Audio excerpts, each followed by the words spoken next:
작년 이맘때쯤에 날씨가 조금씩 매서워져서 사람들의 옷이 조금씩 두꺼워질 작년 이맘때쯤인 것 같습니다. 그때 저에게 전화 한 통화가 왔습니다. 근데 전화 건너편에서 바로 하신다는 말씀이, 여보세요? 그 뽕짝으로 찬송하는 분 맞아요? 이러시는 겁니다. 아니 근데 그 순간에는 솔직히 마음이 좀 상하는 겁니다. 왜 좋은 말들 많이 있지 않습니까? 트로트로 찬양을 하는 사람이라든가, 아니면 성인가요로 하나님께 찬양하는 분이라든가, 아니면 굳이 그 뽕짝이라고 하는 말을 꼭 써야 한다면 그 뽕짝으로 하나님께 영광을 돌리는 그런 말들 있지 않습니까? 근데 맞는 걸 아니라고 할 수 있겠습니까? 그래서 말씀드렸습니다. 네, 트로트로 찬양하는 구전도사입니다. 무슨 일이시죠? 섭외 요청이었습니다. 제가 그때 섭외받아 간 곳은 충남에 있는 한 교회였습니다. 근데 참 이상하게 이 권사님께서는 저를 교회 안으로는 들어오지 마시고 꼭 교회 마당에서 기다리라고 하는 겁니다. 그래서 무슨 일일까? 도대체 무슨 일이길래 제가 교회 안을 들어가면 안 될까? 기다렸는데 한 15분 정도 기다리니까 관광버스 한 대가 딱 들어오더라고요. 그리고 저는 그 권사님의 강권적인 인도하심 아래서 그 관광버스로 들림을 받았습니다. 뽕짝과 관광버스라. 지금 다들 뭔가 좀 불길하시죠? 근데 사건의 전말은 이렇습니다. 제가 일전에 언론 매체에 소개가 된 다음에 뽕짝을 너무 좋아하셨던 그 권사님께서는 저를 꼭 섭외하시고 싶으셨던 겁니다. 근데 그 계획이 교회 장로님들의 반대에 부딪히자 여선교회 회장님이셨던 그분은 직권을 남용해서 여선교회 야유예배에 저를 초청을 하신 겁니다. 저는 그 덕에 전무후무한 관광버스에 올라 복음을 전하는 전도자가 되었습니다. 웨슬리는 말을, 저는 관광버스를.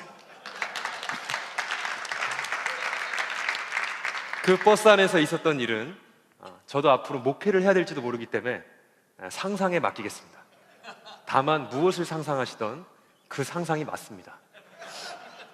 트로트로 찬양 사역을 하면서 잊지 못할 두 번째 해프닝을 꽂으라면, 작년쯤인가요?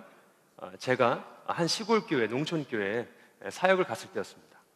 근데 사역을 다 잘 마치고 이제 나오려고 하는데 그 목사님께서 저를 막 급히 따라 나오시면서 하시는 말씀이, 산을 하나만 넘어가면 그곳에 밭이 좀 있는데 거기에 전도사님을 꼭 만나야 할 성도님이 오늘 일 때문에 못 오셨다는 겁니다.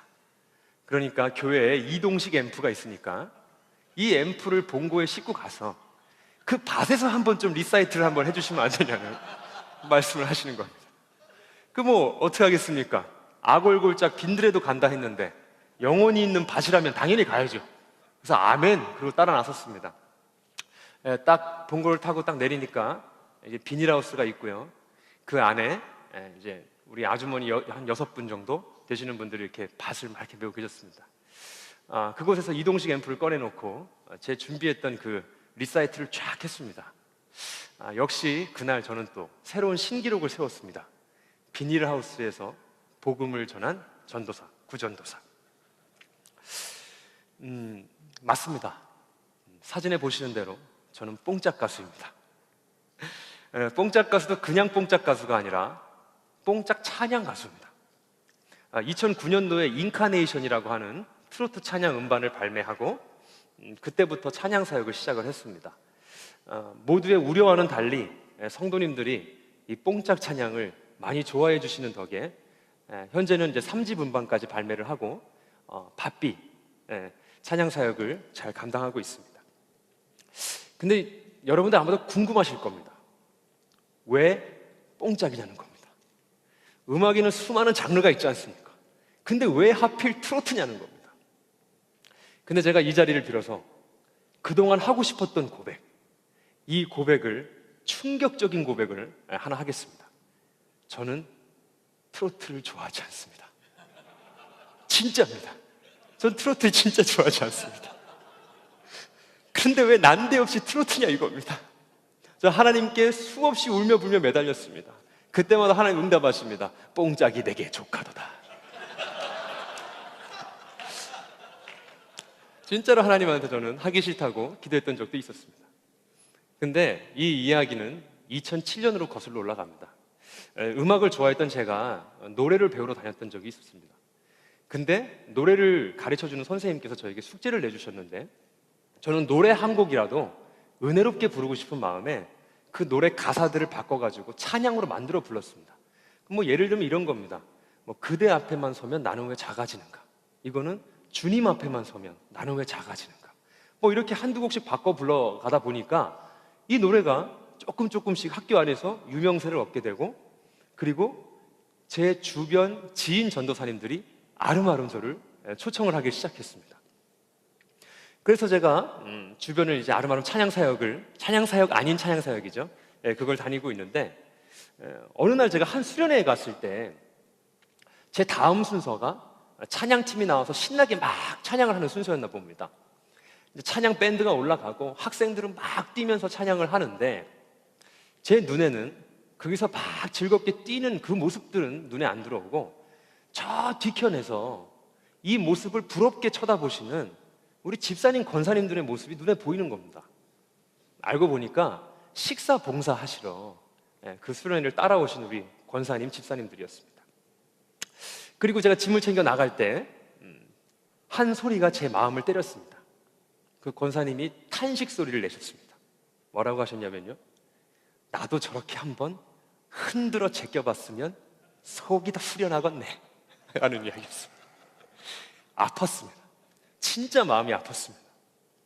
애쓰고 수고하셔서 오늘날 교회를 읽어놓으신 세대, 이분들은 수련회에 식사 봉사하러 오셔서도 이렇게 소외되시는구나.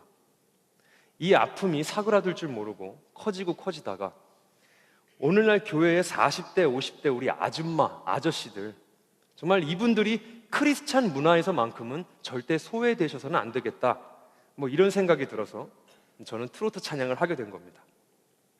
요즘 들어서 이제 저의 트로트 찬양이 조금씩 이제 알려져 나갈수록 주변에서 이런 말씀들을 하십니다. 틈새 시장을 잘 파고들었다. 니즈를 잘 파악했다. 독특한 곳으로 포지셔닝을 아주 잘했다. 현상을 두고 본다면 맞는 말이지만 제 자신을 두고 본다면 이건 진짜 틀린 말입니다. 전 트로트가 틈새 시장이라고 생각해 본 적도 없고, 성도님들이 이런 니즈가 있는지 조사해 본 적도 없습니다. 그저 우리 집사님, 권사님들의 그 아픔에서 시작한 겁니다. 지금도 마찬가지지만 제가 뭐 찬양 사역자로서 크게 성공하고 싶은 그런 마음도 없고요, 또 그렇게 되기 위해서 막 홍보하러 여기저기 다녀본 적도 없습니다. 그저 크리스찬 문화 속에서 소외당하고 있는, 그래서 아픈 영혼들 그 속 한번 후련하게 해드려야겠다, 그런 생각이 들어서 트로트 찬양 음반을 발매했고, 그리고 여기저기 불러주시는 곳에 춤바람을 일으키면서 돌아다닐 뿐입니다. 여러 목회자분들을 모시고 뽕짝 가수가 무슨 말을 할까 엄청 고민을 많이 하다가 제 나름대로 내린 결론은 이것입니다. 저는 이 영혼의 아픔이 우리의 사명이 시작해야 하는 곳이라고 봅니다.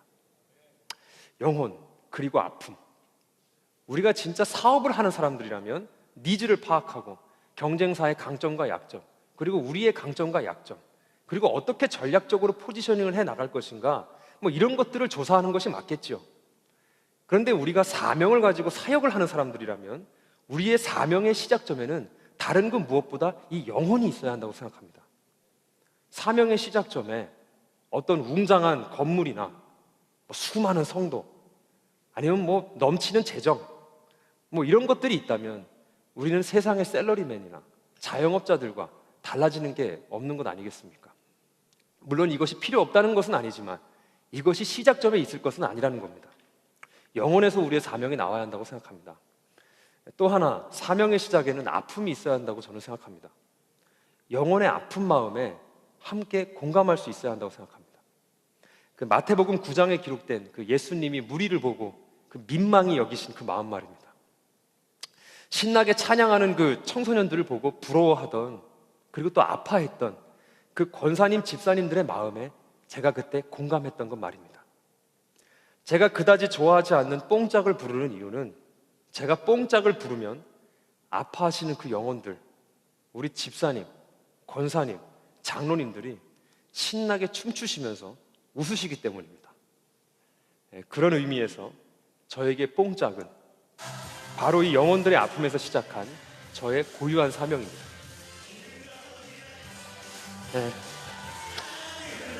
이 영상은 제가 저의 컴퓨터 바탕화면을 꺼내놓고 지치고 힘들 때, 저의 사명이 흔들릴 때, 혹은 주변에서 너 언제까지 그러고 다닐래?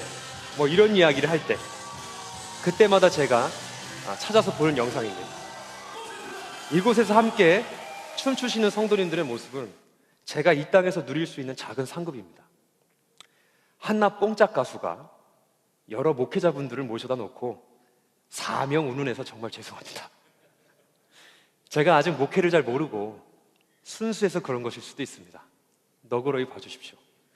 그럼에도 이 철없는 뽕짝 가수의 질문은 우리 모두 다 함께 고민해 볼 만한 질문입니다.